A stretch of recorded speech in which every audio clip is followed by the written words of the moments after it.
Sahabat Fresh Juice dimanapun Anda berada, kita berjumpa kembali dalam Fresh Juice hari ini, Jumat 11 Desember 2020. Bacaan dan renungan akan dibawakan oleh Bapak Warindra dari Yogyakarta. Selamat mendengarkan.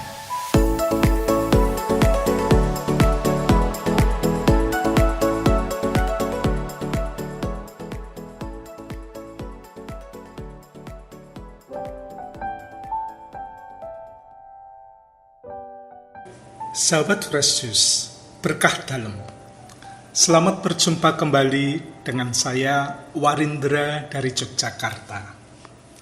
Kita dengarkan sabda Tuhan hari ini, Jumat 11 Desember 2020. Inilah Injil suci Tuhan kita Yesus Kristus menurut Santo Matius. Bab 11 ayat 16 sampai 20. Dengan apakah akan kuumpamakan angkatan ini? Mereka itu seumpama anak-anak yang duduk di pasar dan berseru kepada teman-temannya, "Kami meniup seruling bagimu, tetapi kamu tidak menari. Kami menyanyikan kidung duka, tetapi kamu tidak berkabung." Karena Yohanes datang, ia tidak makan dan tidak minum. Dan mereka berkata, "Ia kerasukan setan." Kemudian Anak Manusia datang, ia makan dan minum. Dan mereka berkata, "Lihatlah, ia seorang pelahap dan peminum, sahabat pemungut cukai dan orang berdosa." Tetapi hikmat Allah dibenarkan oleh perbuatannya. Demikianlah Injil Tuhan.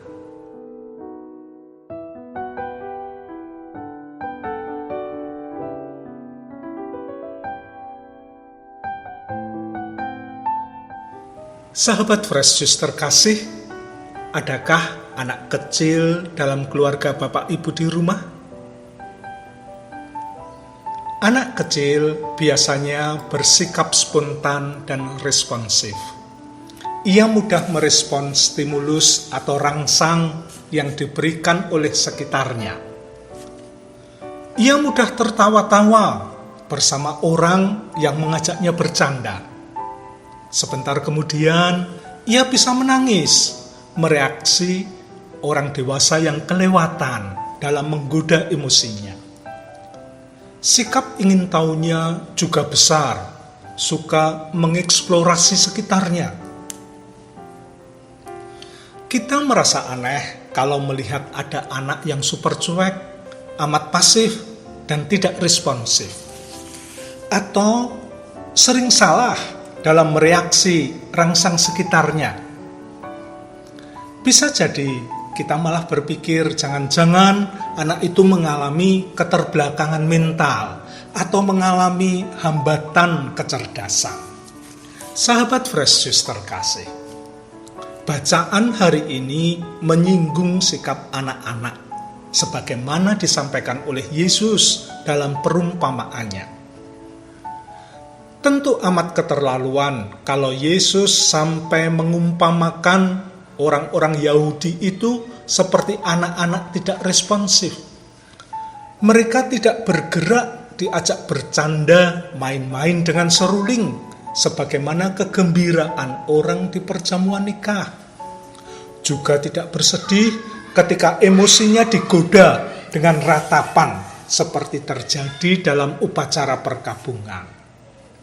Sikap tidak responsifnya itu sekaligus juga menjadi reaksi salah atas rangsang sekitar.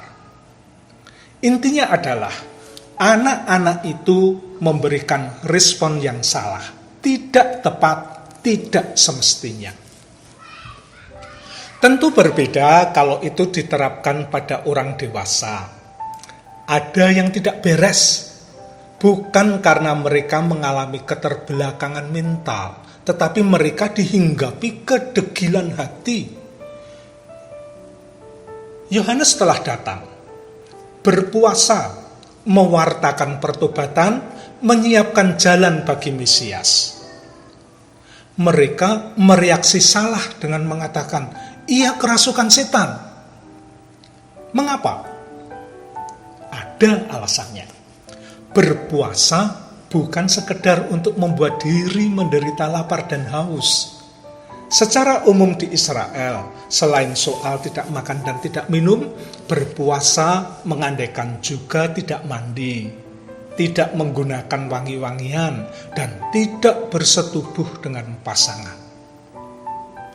Puasa juga tidak terpisah dari doa dan sedekah kepada kaum miskin.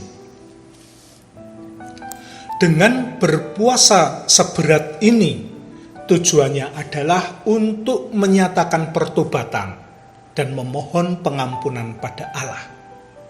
Dipercaya Mesias segera datang ketika umat sudah bersih dari dosa. Yohanes sendiri juga berpuasa. Ia datang dan berseru-seru di padang gurun, tidak makan roti dan tidak minum anggur. Karena itu, bagaimana mungkin ia dianggap orang kudus? Berpuasa hanya pantas bagi seorang pendosa. Oleh sebab itu, mereka menuduh Yohanes Pemandi adalah juga pendosa. Dan dengan sikapnya itu, pantas sebagai orang yang kerasukan setan.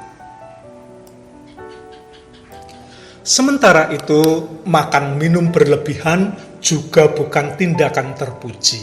Itu hanya dilakukan oleh pelahap. Karena itulah, Yesus yang tidak berpuasa di depan publik pun kena kecam, justru karena ia makan dan minum. Apalagi yang makan dan minum dalam perjamuan dengan pemungut cukai dan para pendosa. Mana ada orang saleh Yahudi pada waktu itu mau bergaul dengan kalangan pendosa. Pandangan dan sikap seperti itulah yang membuat Yesus jengkel. Mereka diumpamakan seperti anak-anak sombong yang tidak menanggapi reaksi di sekitarnya dengan tepat. Orang-orang Yahudi itu salah dalam menanggapi sapaan Allah dalam diri Yohanes dan juga dalam diri Yesus. Justru para pemimpin mereka, para ahli Taurat dan orang Farisi yang dianggap golongan terbaik dalam masyarakat, yang memiliki kemapanan status sosial religius, itulah yang potensial membatalkan rencana Allah dengan kesombongan mereka. Namun, kendati kesombongan dan kedegilan hati itu ada, rencana Allah tidak bisa ditunda. Hikmat Allah tetap terlaksana secara istimewa dalam diri Yesus. Karya penyelamatan Allah menjadi nyata dalam diri Yesus. Rencana keselamatan Allah yang telah ditetapkan terwujud dalam diri para pemungut cukai, para pendosa, dan orang-orang sederhana yang menerimanya. Mereka itulah yang menanggapi sapaan Allah dengan tepat. Semoga kita termasuk di dalamnya. Sahabat Fresh Juice, marilah berdoa.